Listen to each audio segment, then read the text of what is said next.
ვინჩურში არსებული მოძრაობები შესაძლებელია გამოყენებულ იქნას ახლო დისტანციაზე ბრძოლისთვისაც. სუნტაოში არის ეს მოძრაობა გამოკვეთილად, ლანსაო, ფაქსაო.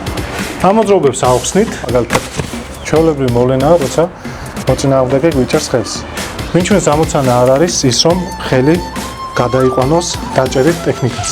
ვინჩურის თავი ამოცანა ის არის, რომ მოწინააღმდეგეს მივაყენოთ დარტყმული. რაც შეიძლება ძლიერად. ბუდში. ეს დარტყმები კეთდება წესით ხელში. კიდევ ერთხელ დაიჭირეთ.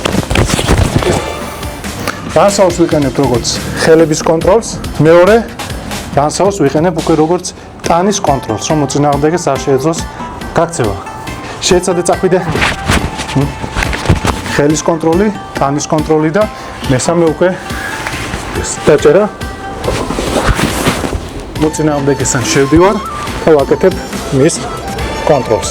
დაჭერას და შემიძლია ასევე გაგუდის მოძრაობაც გავაკეთო.